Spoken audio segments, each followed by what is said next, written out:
Zambia has that protection of unions, working together with China's unions. And very importantly, for the Communist Party to take into account, geez, you know, can we use the economic muscle involved to build the Communist Party in Zambia? As far as I know, there isn't one, but if there was one, in terms of strengthening it.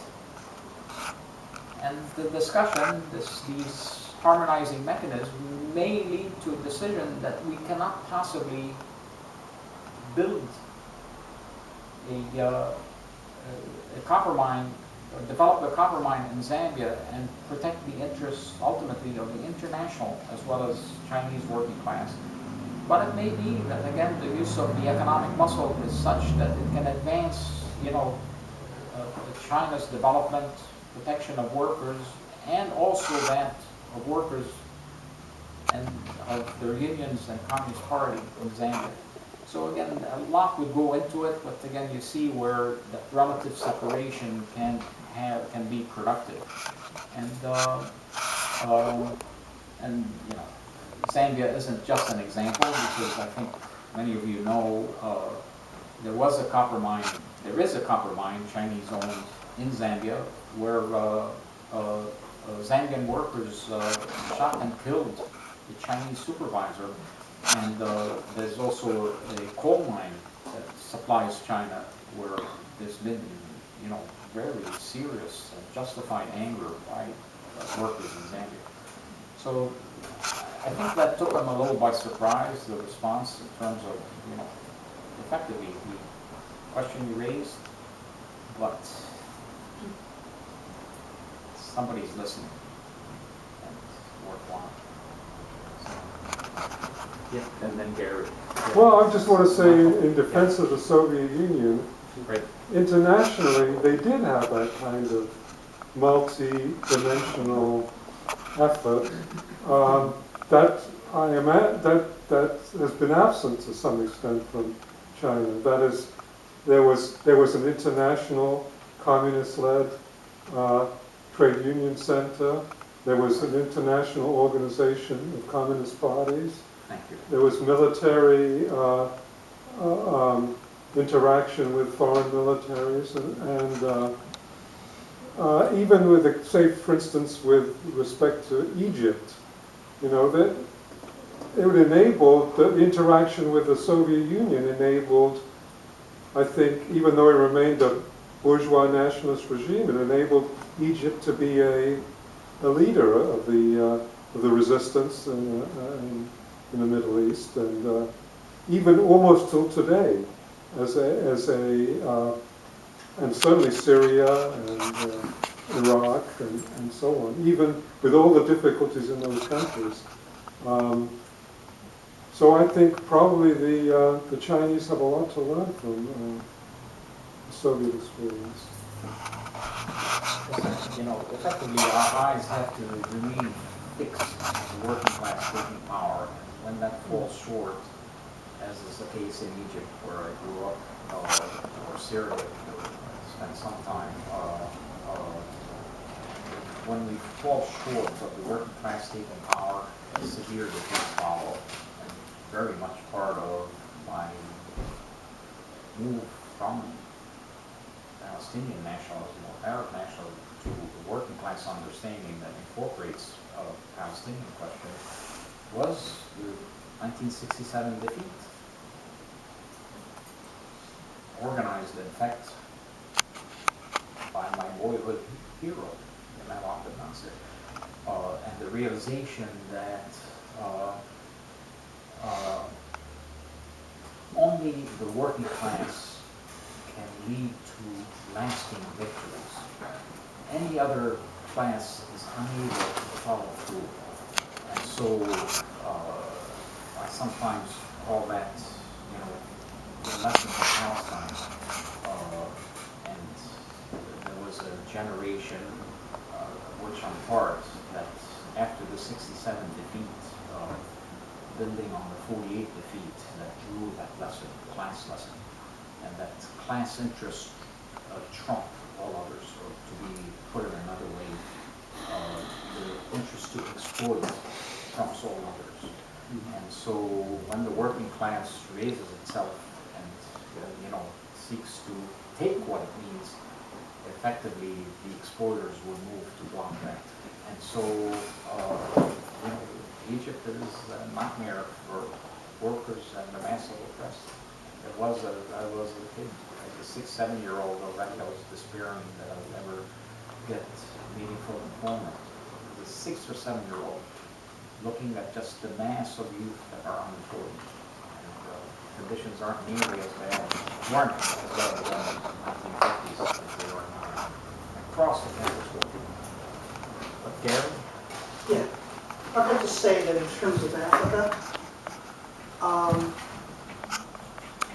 it's been suggested that the Chinese have something to learn from the Soviet experience. I would put out that the Chinese learned a lot from the Soviet experience, which shows up in their practice over the last 20 years. One of the things that they learned was to not allow countries that are engaged in aid with them, in trade,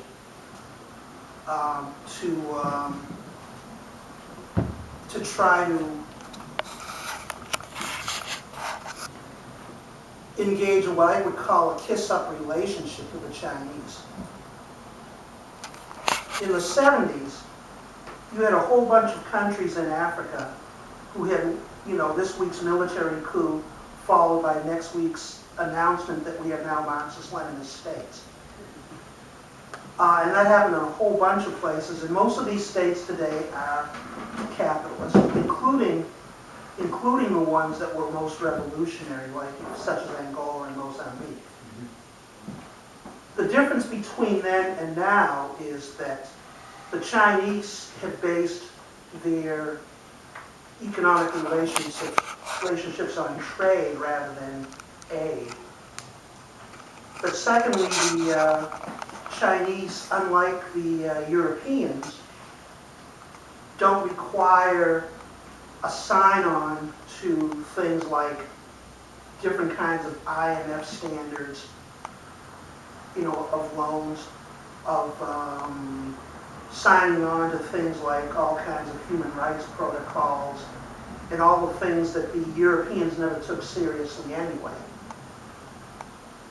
And that, so that, for example, if I'm a country that's a recipient of China, it's going to be based on trade agreements. It's going to be based on some very specific base exchange. It's going to be based on non-interference in the internal political life of the countries.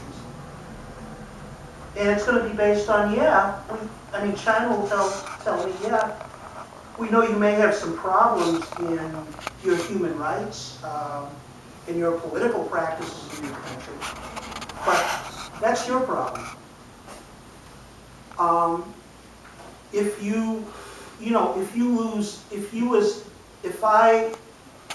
If I lose my mandate of heaven in my country, and the mass of people rise up and throw me out, the Chinese will be more than ready to deal with whoever succeeds me. And that's the nature of the trade relationship. And this is what pisses off the United States to no end, because the United States no longer can tell these other countries that we'll do business on you on these conditions. Those conditions don't exist between China and Africa. And that's, so that, for example, in addition, China does infrastructure development that the Europeans never did. You have everything from stadiums to railroad structures, the continental-wide railroad structures, whereas under European colonialism, all the railroad structures were from points of production down to the sea.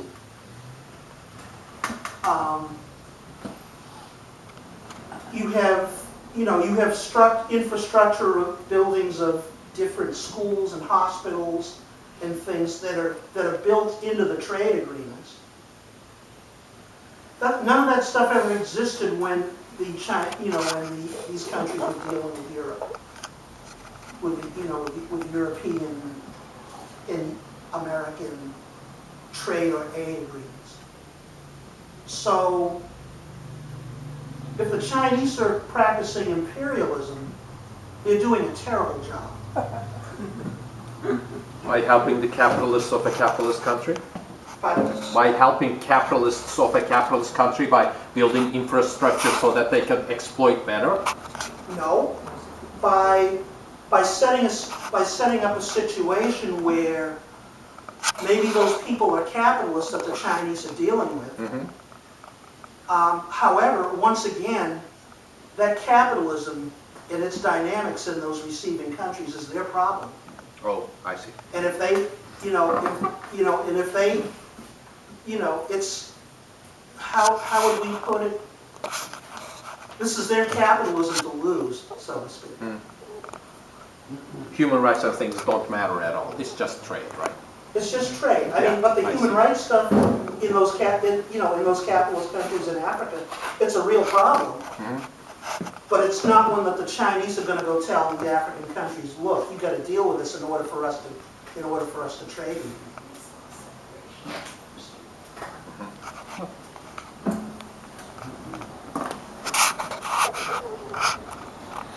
In a sense, this is where the separation functions and comes in.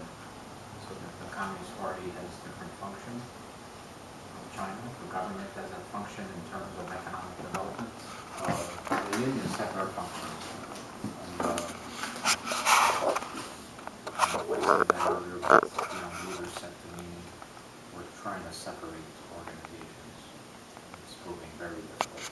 The unions in China are significantly more effective today than they were 10 years ago.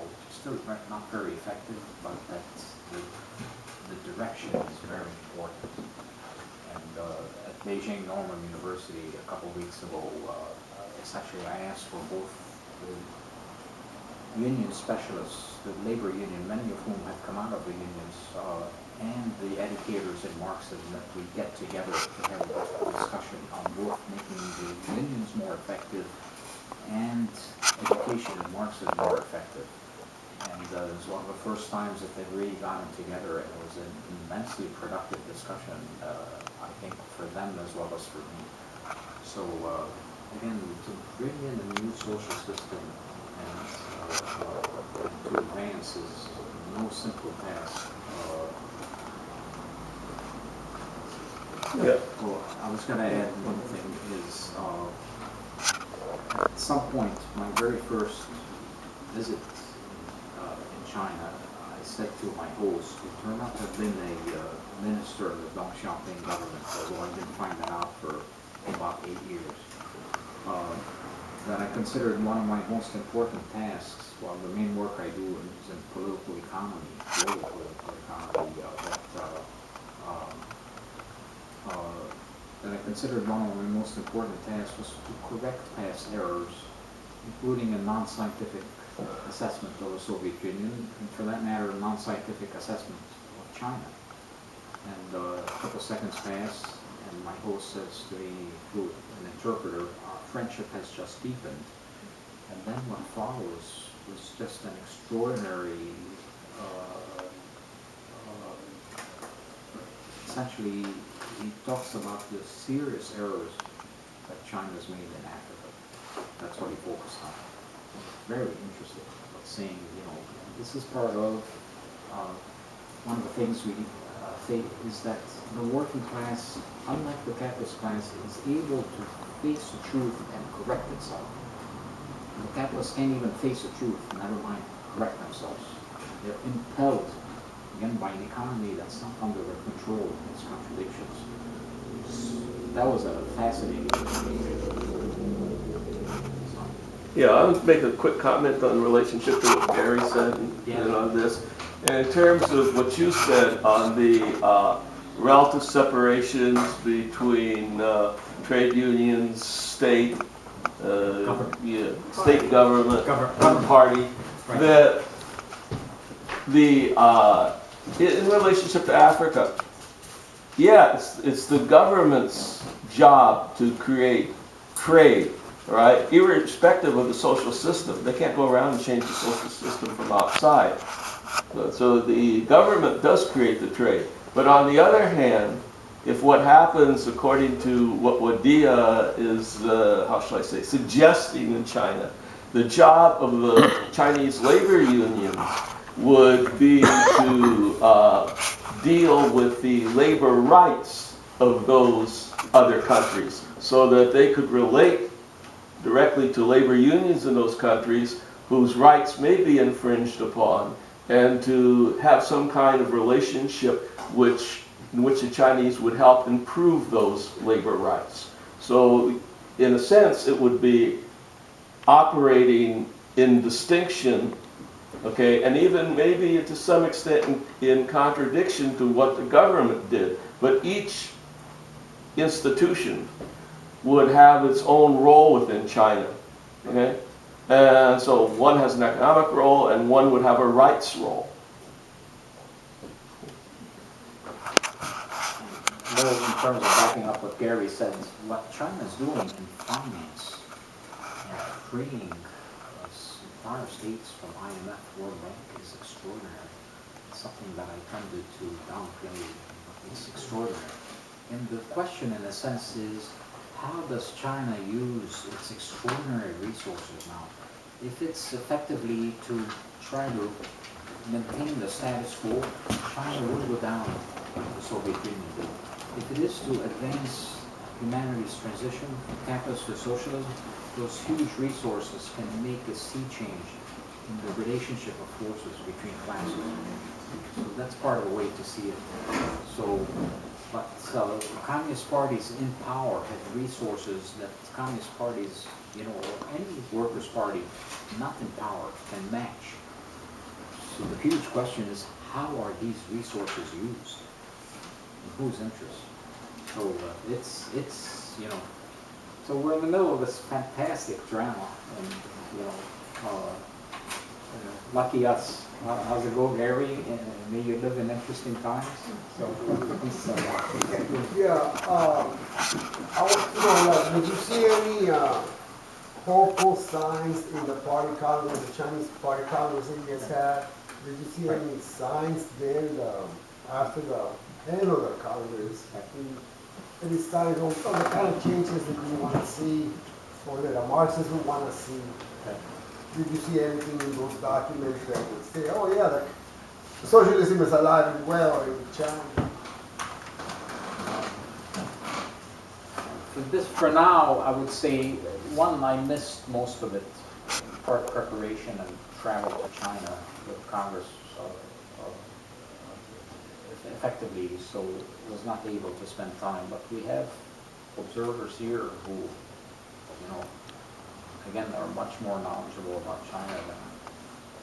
So I don't know if you want to say anything. Again, he's here for my protection. What was the question again? It was in the party congress in China, were there any hopeful signs that socialism is thriving or growing or that?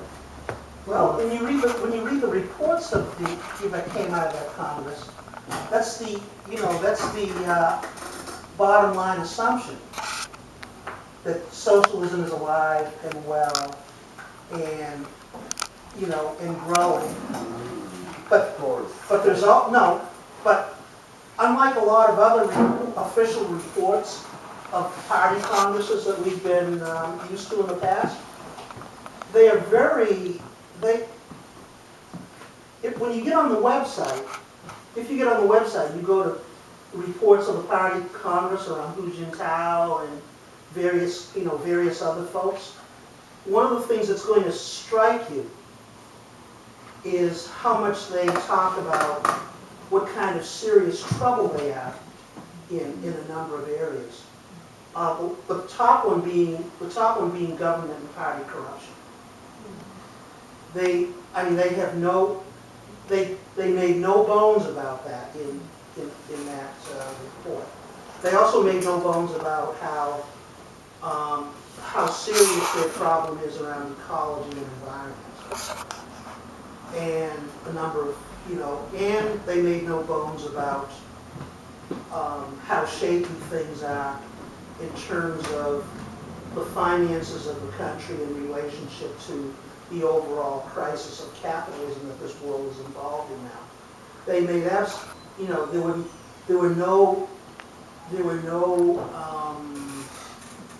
Sunday school-like praises to the Lord about how great socialism is and how deeply in trouble capitalism is. It was about how socialism exists in a planet that's dominated by the capitalist system, which is in crisis, and how socialism is trying to etch its way out of that. And then within the context of that, what kinds of, since socialism